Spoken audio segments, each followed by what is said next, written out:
Shalom Bacha, que je vous protège. Nous sommes maintenant dans les 10 jours entre Rosh Hashanah et Kippour.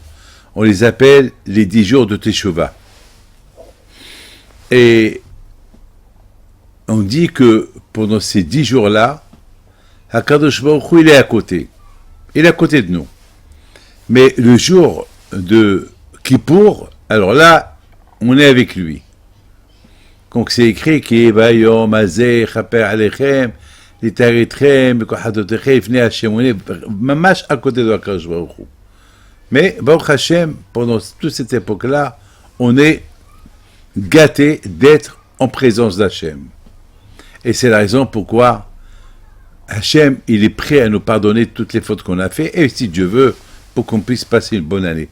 Oublions l'année précédente, ce que nous avons passé.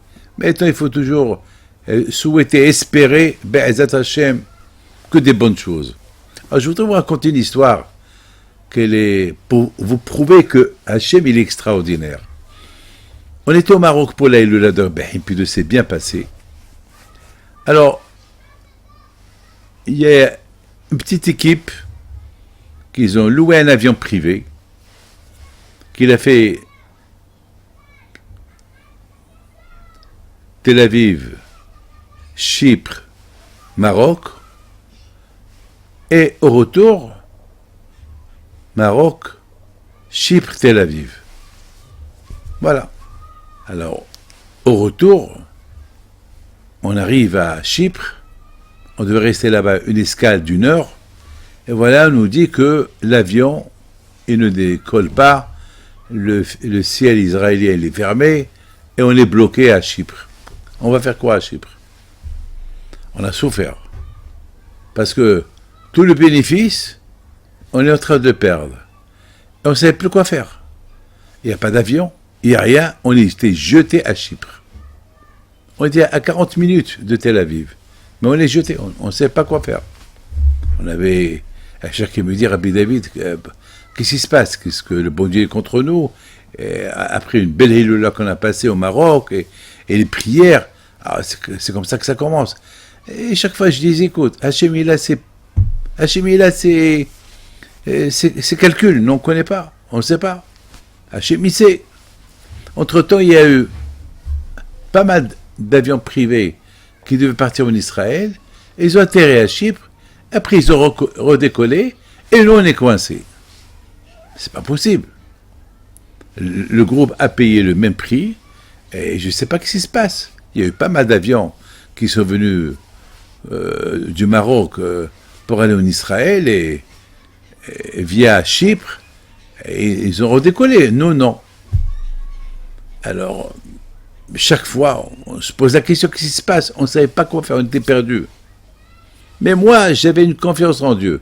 Je dis, Hachem, il doit avoir une raison que nous, on ne connaît pas. Hachem, il sait. Hasbi Shalom. Jamais quand je pourrais faire quelque chose sans raison. Et voilà, mes amis, vers 7 heures du soir, on nous dit que peut-être il va décoller à 9h30. Et chaque fois, on nous disait il va décoller à 7h30, 8h30. Là, ils nous ont dit, c'est sûr, à 10h30. Donc, il était 7h30. On n'a rien mangé toute la journée. On avait faim. Alors, ils ont décidé d'aller au restaurant. Il y a un restaurant Habad Kasher à Chypre, à la Nankra. Et moi, j'ai jamais dans ma vie accepté d'aller à un restaurant. Et on m'a dit, Rabbi David, on vous apporte à manger? Je dis, non, je vais avec vous. Ma femme était étonnée. Tout le monde était étonné que moi, je vais au restaurant. Chose que j'ai jamais fait. Finalement, ils ont pris un grand taxi. Dès qu'on est arrivé à la synagogue de Lubavitch, où il y a le restaurant, j'ai regretté. J'ai dit, non, moi, je vais retourner. Alors, on m'a dit, Rabbi David, attends, nous, on a faim. Alors, j'ai dit, écoutez, alors, je vais rentrer à la synagogue, je reste là-bas, vous mangez, après, moi, je ne rentre pas avec vous au restaurant. Jamais dans ma vie, je suis rentré dans un restaurant. Donc, ils auraient compris. J'ai tout fait pour venir, après, maintenant, je ne veux pas rentrer. Bon, on rentre à la synagogue, eux, ils rentrent au restaurant, Et soudainement, qu'est-ce que je vois? Je vois le beau-père de ma fille, Monsieur Gabriel Teshuvah. Bon, et le pauvre, il a sauté de joie. Et je lui ai dit, ça va, tu vas bien, qu'est-ce que tu fais ici? Il a dit, je suis bloqué, il n'y a pas d'avion. Depuis mercredi, je suis là. Et peut-être il y aura une place pour moi après Rosh Hashanah. Ça fait presque 10 jours que je vais rester là, parce qu'il n'y a pas de vol, il n'y a rien, tout est fermé, tout est annulé, je ne peux rien faire. Il y a plusieurs personnes comme moi, ils sont ici, bloqués. Alors il y avait un qui était à côté de moi, il lui dit, tu sais, on a encore une place dans l'avion, tu peux venir avec nous. On décolle à 10h30. Il a sauté, il a crié de joie. Il a dit, depuis mercredi, je prie Hachem qu'il y ait un miracle. Et grâce à Dieu, voilà, je vois qu'il y a eu le miracle. Alors j'ai dit, mais toi je comprends, pourquoi Akadosh Baruch Hu, il nous a fait attendre à l'aéroport. On a été bloqué, tout le monde est parti, nous on est resté, uniquement parce qu'il y a un juif qui était en train de prier. Il était en train de prier pour qu'il rentre en Israël. Et qui va l'accompagner en Israël? Qui? Uniquement, on était les seuls à avoir encore une place dans l'avion pour qu'on le prend en Israël. Mes amis, maintenant on a tous compris, on était tous contents et heureux, on a compris que Hashem Shalom, Hakadosh Baruch Hu, il ne fait pas du mal à quelqu'un. Et on était contents de le voir heureux. Et on a dit, maintenant on comprend très bien que lorsque la personne, elle prie à Hachem, sur tous ces moments-là, après la Iloula, jusqu'à Kippour, comme qui dit le Baal HaTanya, Melech Basadeh, Hakadosh Baruch Hu, il est présent, un prie.